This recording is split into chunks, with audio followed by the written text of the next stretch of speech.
আজ সকাল থেকেই গাঙ্গেয় দক্ষিণবঙ্গ এবং তৎসংলগ্ন বাংলাদেশের উপকূলবর্তী জেলাগুলোর উপরে টুকরো টুকরো বজ্রগর্ভ মেঘপুঞ্জ তৈরি হতে শুরু করেছে।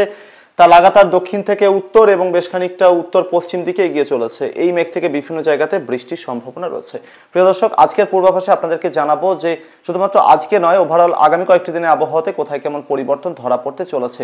নতুন করে আবারও কিন্তু মাঝে দুটো একটা দিন বাদ দিলে ঝেঁপে বৃষ্টি আসার সম্ভাবনা, অর্থাৎ ভারী বৃষ্টির সম্ভাবনা কিন্তু বিভিন্ন এলাকায় তৈরি হতে চলেছে। প্রিয় দর্শক, আজ 1 জুলাই মঙ্গলবার, সাল 2025। আপনারা দেখছেন ওয়েদার উইথ শুভেন্দু। ভারতীয় সময় ঘড়িতে এখন প্রায় সকাল 11:30 বাজে। সর্বশেষ যে রেডার চিত্র রয়েছে সেখানে দেখা যাচ্ছে যে বাংলাদেশের খুলনা ডিভিশন এবং বরিশাল ডিভিশনের বেশ কিছু এলাকার উপরে টুকরো টুকরো মেঘপুঞ্জ তৈরি হচ্ছে। তা লাগাতার দক্ষিণ থেকে উত্তর দিকে এগিয়ে চলেছে এবং পরবর্তীতে উত্তর পশ্চিম দিকে কার্ভ করছে। সেই সাথে কলকাতা এবং তৎসংলগ্ন উত্তর 24 পরগনা, দক্ষিণ 24 পরগনা এবং সেই সাথে বঙ্গোপসাগরের উত্তরাঞ্চল, এই এলাকাগুলোর উপরেও তৈরি হচ্ছে মেঘপুঞ্জ এবং এগুলো কিন্তু ধীরে ধীরে উত্তর পশ্চিম দিক বরাবর এগিয়ে চলেছে। ফলে আগামী কয়েক ঘন্টায়, অর্থাৎ আজ এই সময় ভারতীয় সময় সকাল 11:30 থেকে শুরু করে আজ মোটামুটি দুপুর 3টা থেকে 4টার মধ্যে কলকাতা, 2 24 পরগনা, হাওড়া, হুগলি, নদিয়া, সেই সাথে পূর্ব বর্ধমান, অন্যদিকে বাঁকুড়ার পূর্ব প্রান্তের কিছু এলাকা, সেই সাথে পশ্চিম বর্ধমানের কিছু জায়গা, অন্যদিকে বীরভূম, মুর্শিদাবাদ, এই জেলাগুলোতে কিন্তু বেশ কয়েক দফায় বৃষ্টির সম্ভাবনা এবং সেই বৃষ্টির পরিমাণ প্রধানত হালকা থেকে মাঝারি ধরনের হতে পারে। দেখা যাচ্ছে এখন একটা স্পেলে বৃষ্টি হয়ে গেল 5 মিনিট মতো, এর পরবর্তীতে 1 ঘন্টা পরে আবারও একটা 10 মিনিটের স্পেলে ঝমঝমিয়ে বৃষ্টি হলো এবং এই বৃষ্টি কিন্তু সব জায়গায় সমানভাবে হবে না। অর্থাৎ এইভাবেই কিন্তু বজ্রগর্ভ মেঘপুঞ্জ এগিয়ে যাবে এবং পরবর্তীতে এই মেঘপুঞ্জ গিয়ে ঝাড়খণ্ডের উত্তরাঞ্চল এবং লাগোয়া মধ্যাঞ্চলের দিকে এগোবে বলেই মনে হচ্ছে।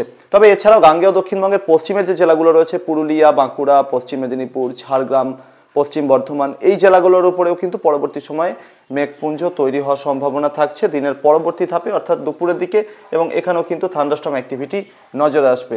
মাথায় রাখবেন, দিনের বেলাতে এই ধরনের অ্যাক্টিভিটি হতে থাকবে, তাই সাধারণ মানুষ থেকে শুরু করে চাষি ভাইয়েরা যারা ফাঁকা মাঠে অবস্থান করেন চাষের জমিতে, তাদের কিন্তু সতর্কতা নিতে হবে, কারণ বজ্রপাতের একটা প্রবণতা কিন্তু লক্ষ্য করা যাবে। প্রিয় দর্শক, এই হচ্ছে ভারতবর্ষ এবং তৎসংলগ্ন এলাকার সর্বশেষ উইন্ড প্যাটার্ন, যেখানে দেখা যাচ্ছে যে নিম্নচাপটি এই মুহূর্তে বেশ খানিকটা পশ্চিমের দিকে সরেছে, ওড়িশা, রাউরকেলা এবং সংলগ্ন এলাকার উপরে অবস্থান করছে এবং এই নিম্নচাপের সঙ্গে একটি অক্ষরেখা উত্তর ভারতের বেশ কিছু এলাকা, মোটামুটি ভারতের রাজধানী দিল্লি এবং তৎসংলগ্ন মধ্যপ্রদেশের গোয়ালিয়র, এই এলাকাগুলোর উপর দিয়ে একেবারে পাকিস্তানের মধ্যাঞ্চল এবং সংলগ্ন এলাকা পর্যন্ত বিস্তৃত রয়েছে এবং এই অক্ষরেখার দক্ষিণে আরব সাগরের দিক থেকে আর্দ্রতা প্রবেশ করছে, অন্যদিকে মধ্যভাগের কিছুটা শুকনো হাওয়া এর সাথে মিশে প্রবেশ করছে এবং সেই সাথে বঙ্গোপসাগরে আর্দ্রতাপূর্ণ হাওয়া বাংলাদেশ এবং তৎসংলগ্ন গাঙ্গেয় দক্ষিণবঙ্গের 2 24 পরগনা জেলার উপর দিয়ে কার্ভ করে ধীরে ধীরে আবার বিহার এবং উত্তর ঝাড়খণ্ড, উত্তরবঙ্গের জেলাগুলো হয়ে এটা আবার কিন্তু উত্তর ভারতের দিকে যেতে থাকছে। ফলে এই যে অক্ষরেখা এবং নিম্নচাপ কেন্দ্র রয়েছে, এই এলাকাগুলো এবং তার পার্শ্ববর্তী এলাকাগুলোতে কিন্তু এই মুহূর্তে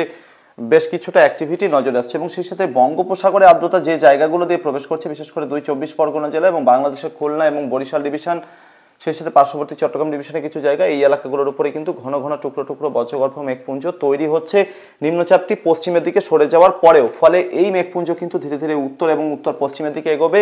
ফলে যত সময় যাবে গাঙ্গেয় দক্ষিণবঙ্গ, পরবর্তীতে উত্তরবঙ্গের সমতলের বিভিন্ন জেলার সঙ্গে সঙ্গে ঝাড়খণ্ড, বিহারের বেশ কিছু এলাকা, বাংলাদেশের বিভিন্ন জায়গা এবং ত্রিপুরা কিছু কিছু জায়গাতে কিন্তু থান্ডারস্টর্ম অ্যাক্টিভিটি, অর্থাৎ বজ্রবিদ্যুৎ সহ বৃষ্টি কিন্তু নজরে আসবে। কোথাও কোথাও বৃষ্টির সঙ্গে একটু দমকা হাওয়া বয়ে যেতে পারে। প্রিয় দর্শক, বিগত 24 ঘন্টায় কোথায় কেমন বৃষ্টি রেকর্ড হয়েছে আজ সকাল 8:30 পর্যন্ত, তার দিকে নজর রাখলে দেখা যাচ্ছে আসানসোলে 41 মিলিমিটার বৃষ্টি হয়েছে, বহরমপুরে 9 মিলিমিটার, 10 মিলিমিটার বৃষ্টি রেকর্ড হয়েছে, বাঁকুড়াতে, বিষ্ণুপুরে 10.2 মিলিমিটার, বর্ধমান সদরে 6 মিলিমিটার বৃষ্টি রেকর্ড হয়েছে, সেই সাথে কোচবিহারে রেকর্ড হয়েছে সেভাবে বৃষ্টি রেকর্ড হয়নি। অন্যদিকে 13 মিলিমিটার বৃষ্টি রেকর্ড হয়েছে দার্জিলিংয়ে, 0.2 মিলিমিটার বৃষ্টি রেকর্ড হয়েছে ডায়মন্ড হারবারে, অন্যদিকে 31 মিলিমিটার বৃষ্টি রেকর্ড হয়েছে কালিম্পংয়ে, 11 মিলিমিটার বৃষ্টি রেকর্ড হয়েছে কলকাতার আলিপুর মেট্রোলজিক্যাল ডিপার্টমেন্টে, 2 মিলিমিটার বৃষ্টি রেকর্ড হয়েছে দমদমে, হাওড়াতে রেকর্ড হচ্ছে 9 মিলিমিটার, সল্টলেকে রেকর্ড হচ্ছে 15 মিলিমিটার, সেই সাথে 14 মিলিমিটার বৃষ্টি রেকর্ড হয়েছে মালদাতে, অন্যদিকে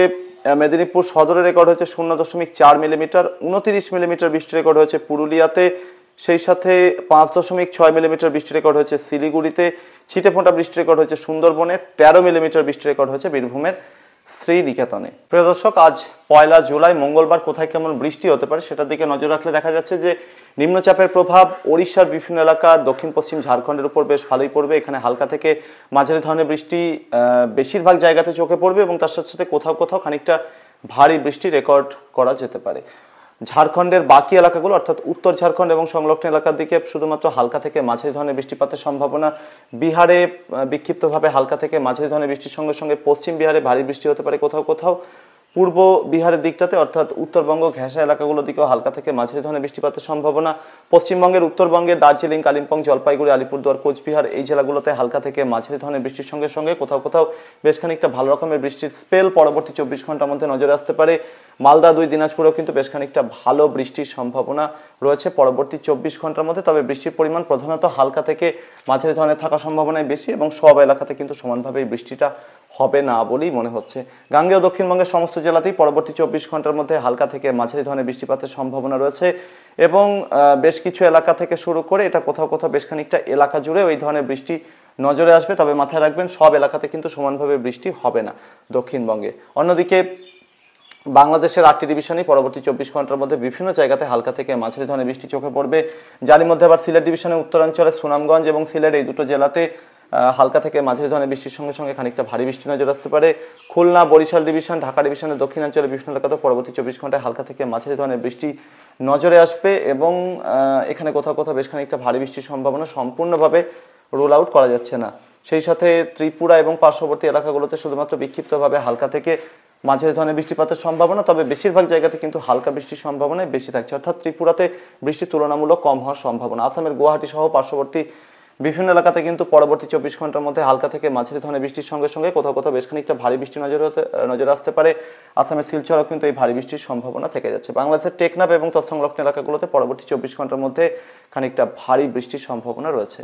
এর পরবর্তীতে আগামীকাল জুলাই 2 তারিখে যেটা হতে পারে, ওয়েদার সিস্টেমটি আরও একটু দুর্বল হতে আরও একটু পশ্চিমের দিকে সরবে, ফলে কলকাতা সহ গাঙ্গেয় দক্ষিণবঙ্গে তুলনামূলক আবহাওয়াতে উন্নতি চোখে পড়তে পারে। তবে বৃষ্টি কিন্তু থামছে না, বিভিন্ন এলাকাতে দিনের বিভিন্ন সময়ে কয়েকটা দফায় বৃষ্টির সম্ভাবনা, তবে প্রধানত বিক্ষিপ্তভাবে হালকা থেকে মাঝারি ধরনের বৃষ্টি হবে।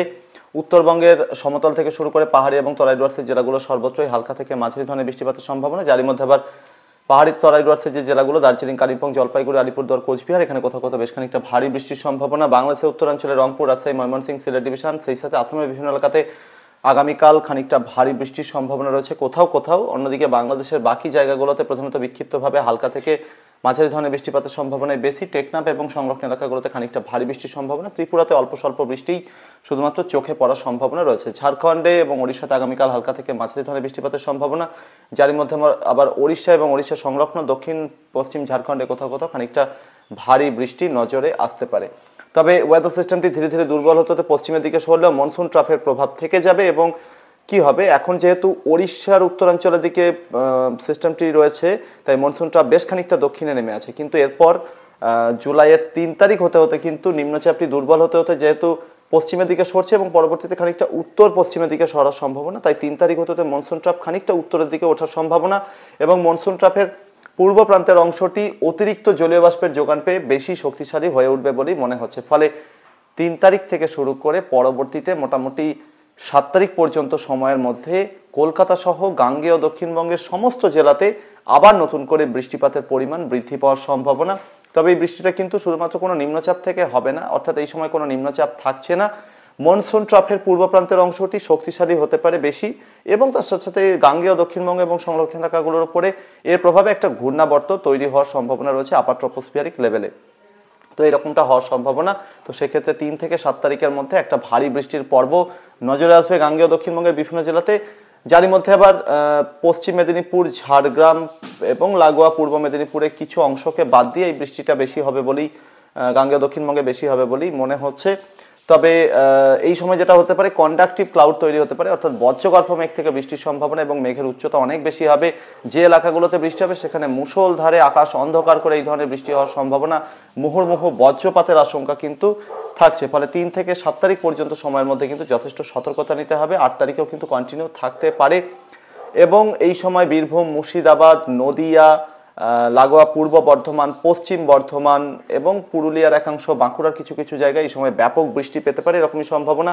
মালদা, দুই দিনাজপুরেও ব্যাপক বৃষ্টির সম্ভাবনা কিন্তু এই সময় থাকছে। ঝাড়খণ্ডের প্রায় সমস্ত এলাকাতে এই সময় মারাত্মক লেভেলের বৃষ্টির সম্ভাবনা, যার মধ্যে আবার মধ্য এবং উত্তর ঝাড়খণ্ডে অনেক বেশি বৃষ্টির সম্ভাবনা কিন্তু রয়েছে। তো এই সময় যেটা হতে পারে, বিভিন্ন যে বাকি এলাকাগুলো রয়েছে যেরকম ত্রিপুরা, সে সাথে আসামের বিভিন্ন এলাকা, এই এলাকাগুলোতেও কিন্তু কম বেশি বৃষ্টি মনসুন ট্রাফের প্রভাবে নজরে আসবে। এবং এর পরবর্তীতে যেটা হতে পারে যে জুলাইয়ের মোটামুটি 9 বা 10 তারিখ হতে হতে আবার একটা নতুন সিস্টেম বাংলাদেশ এবং তৎসংলগ্ন এলাকাগুলোর উপরে তৈরি হতে পারে এবং ধীরে ধীরে যেটা সময় যাবে খানিকটা পশ্চিমের দিকে সরে আসতে থাকবে। ফলে মোটামুটি 10 তারিখ থেকে শুরু করে 14 তারিখের মধ্যে কলকাতা সহ গাঙ্গেয় দক্ষিণবঙ্গে আবারও একটু ভালো বৃষ্টির সম্ভাবনা তৈরি হতে পারে। ঝাড়খণ্ড, ওড়িশাতেও যার প্রভাব পড়ার সম্ভাবনা কিন্তু রয়েছে। আপাতত পরবর্তী 2 সপ্তাহে কম বেশি বৃষ্টি বিভিন্ন জায়গাতে কন্টিনিউ থাকবে, কোথাও কম কোথাও বেশি। তবে যেখানে বৃষ্টি কম, তুলনামূলক কম হবে, সেখানে কিন্তু গরম, ভ্যাপসা গুমট গরম বেশ খানিকটা মাথা চারা দেবে বলেই মনে হচ্ছে। এই ছিল আগামী কয়েকটা দিনে আবহাওয়ার সম্ভাব্য পরিস্থিতি। পরবর্তী আপডেট এবং লাইভে আবারও দেখা হচ্ছে। ধন্যবাদ।